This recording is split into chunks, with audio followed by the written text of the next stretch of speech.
यह कथा है बुद्ध के समय श्रावस्ती नगरी में रहने वाली कृषा गौतमी नामक महिला की। उसका एक बेटा था जो अचानक बीमार होकर मर गया। कुछ समय पहले ही उसके पति का भी देहांत हुआ था।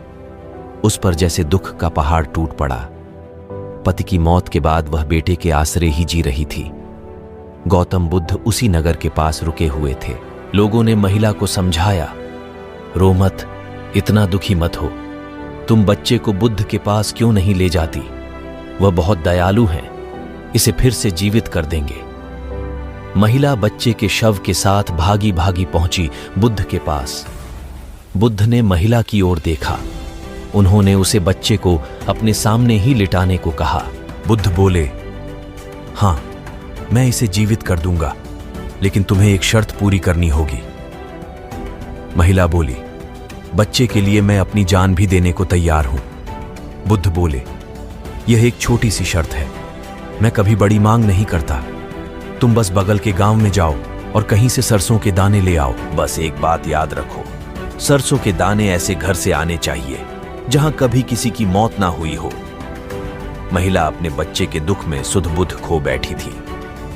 वह बुद्ध की बात को समझ नहीं पाई कि कोई ऐसा घर नहीं हो सकता जहां कभी किसी की मौत ना हुई हो।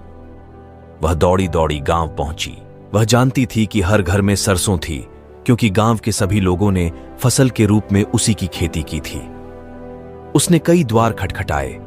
लोगों ने उसकी कहानी सुनकर कहा, बस सरसों के कुछ दाने, हम बैलगाड़ी भरकर सरसों दे सकते हैं, लेकिन तुम्हारी शर्त पूरी नहीं हो सकती। हमारे घर में कई लोगों की मौत हुई है, हमारे सरसों के दाने तुम्हारे किसी काम की नहीं। जब रात हुई तो महिला को होश आया। उसने हर घर का दरवाजा खटखटाया था। धीरे धीरे उसे समझ आया कि मौत तो होनी ही है, सभी को मरना पड़ता है, इससे बचने का कोई रास्ता नहीं। जब वह बुद्ध के पास लौटकर आई तो पूरी तरह बदल चुकी थी। उसके बच्चे की लाश जमीन पर पड़ी थी और बुद्ध इंतजार कर रहे थे उसका। महिला आई तो बुद्ध ने पूछा, सरसों के दाने कहाँ हैं? महिला हंसी और बुद्ध के चरणों में गिर गई। मुझे भी अपने रास्ते पर ले चलो, क्योंकि मैं तुम्हारा संदेश समझ चुकी हूं। हर व्यक्ति को मरना होता है। आज मेरा बेटा मरा है। कुछ समय पहले मेरे पति का देहांत हुआ था। कल मैं भी नहीं रहूंगी। मैं मरने से पहले मृत्यु के पार निकलना चाहती हूं। बुद्ध बोले, तुम्हें भेजने का उद्देश्य ही यही था कि तुम जाग जाओ। बुद्ध ने कुशा गौतमी को दीक्षित करना स्वीकार किया। गौतम बुद्ध और गौतमी की कथा हमें अपनी मृत्यु को याद करने का मौका देती है। वह हमें याद दिलाती है कि हम भी इस पृथ्वी पर हमेशा के लिए जीवित नहीं रहने वाले।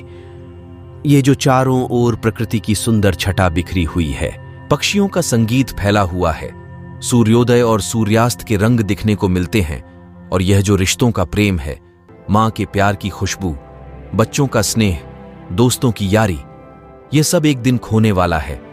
इसलिए क्या अच्छा ना होगा कि हम अपने जीवन के हर पल को जागते हुए जिएं, सब कुछ महसूस करते हुए जिएं, बेहोशी में जीवन ना गुजार दें। अपने अभिमान, अहंकार, पद, पैसे और ताकत की दौड़ में ही ना रहें। प्रेम, दया और करुणा से भरकर हर पल को पूरी गहराई में जीते हुए इस कीमती जीवन को गुजारें। ऐसे ही अनमोल विचार सुनने के लिए ज्ञान कुंजी चैनल को सब्सक्राइब करें। धन्यवाद।